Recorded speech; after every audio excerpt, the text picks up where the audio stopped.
আর 5 জনের মতো যদি থ্যালাসেমিয়া রোগীও যদি কেউ থাকে সুস্থ, সেও একজন সায়েন্টিস্ট হতে পারে, একজন খেলোয়াড় হতে পারে, সবই হতে পারে।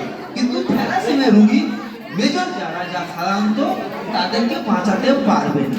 এখন পর্যন্ত এমন কোনো ওষুধ আছে, 2-4টে ওষুধ আছে, নিশ্চয়ই ওষুধ আছে, কিছুদিন বাঁচাতে পারবে, 20-30 বছর বাঁচাতে পারবে। এবং দেখবে থ্যালাসেমিয়া রোগীদের কিভাবে পেটটা ফুলে যায়, প্লীহা বেড়ে যায়।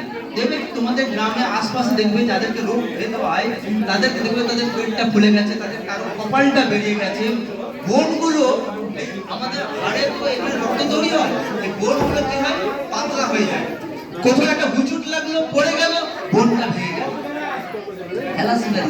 থ্যালাসেমিয়া রোগীর জন্য আবার দেখবে জ্বর হতে পারে, ফুসকুড়ি হতে পারে। যদি কিছু হয় ডাক্তারের কনসাল্ট করবে, সব সময় ডাক্তারের কনসাল্ট করে খাবে ওষুধ। আর যদি মনে হয় যে তোমার অ্যানিমিয়া হয়েছে, অর্থাৎ তোমার হিমোগ্লোবিন কমে গেছে, কখনো আয়রন ক্যাপসুল খাবে না। ডাক্তারের সঙ্গে দেখা করবে, ডাক্তারের সঙ্গে কথা বলবে, ডাক্তার যেমন যেমন বলবে তেমন করবে।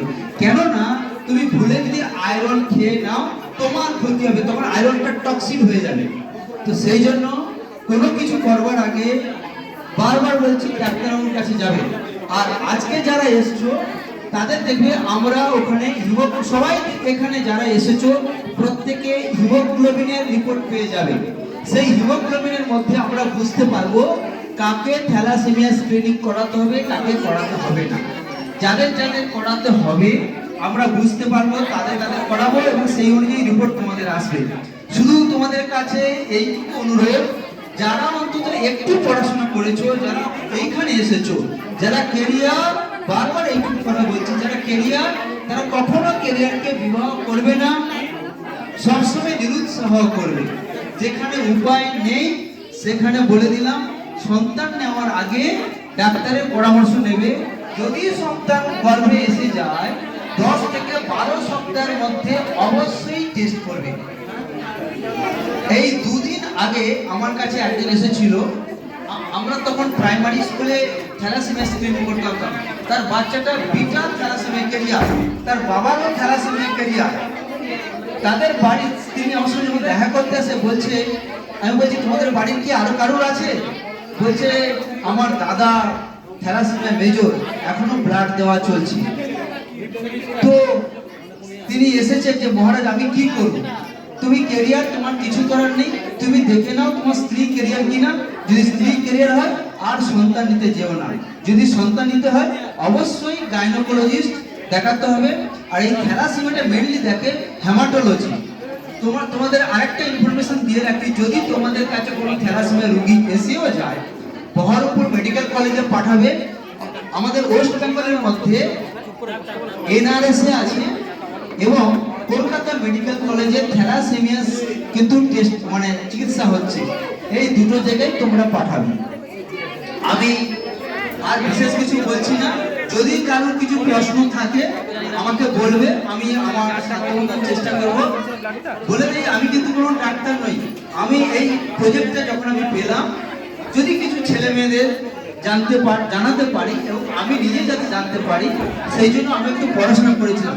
কেননা আমি নিজেই দেখেছি আমার খুব কাছের একজন মানুষ, আমাদের কাকু সম্পর্কে হতো, তার ছেলেটা কিন্তু থ্যালাসেমিয়াতে মারা গেছে। তখন জানতাম না, গ্রামে তো আগে এসব টেস্ট হতো না, কথাও হতো না, কিন্তু তাকে দেখতাম যে থ্যালাসেমিয়ার যা যা লক্ষণ এখন দেখছি যে সেগুলো তার মধ্যে ছিল, তিনি কিন্তু মারা গেছেন। তো সেই জন্য একটু বেশি করে পড়াশোনা করেছিলাম।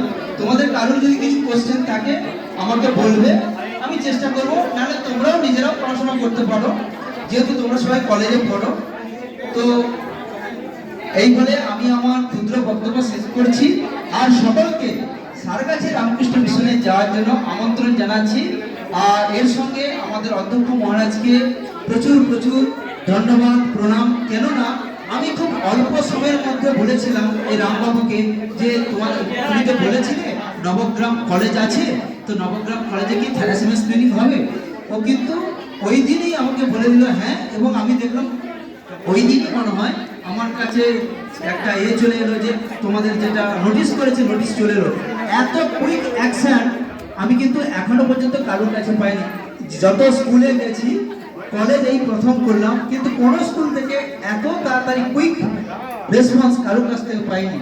এই জন্য স্যারকে প্রচুর প্রচুর আমাদের তরফ থেকে ধন্যবাদ, প্রণাম, ভালোবাসা। এবং তোমাদের জন্য যে স্যার এটা ভেবেছে, তোমরাও গর্বিত হও যে এই ধরনের একজন প্রিন্সিপাল স্যার পেয়েছো বা অধ্যক্ষ পেয়েছো, যারা তোমাদের জন্য চিন্তা করে নিজের সন্তান বলে। এটা তোমরা ভাবতে শেখো। ভাবলে কি হবে? তোমাদেরই লাভ হবে, স্যারের কিছু হবে না।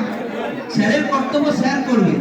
তোমরা যদি ভাবো নিজেকে পরিবর্তন করতে পারবে, নিজেকেই দেবতা তুল্য হয়ে যাবে। দেবতা উপর থেকে, স্বর্গ থেকে কেউ আসবে না।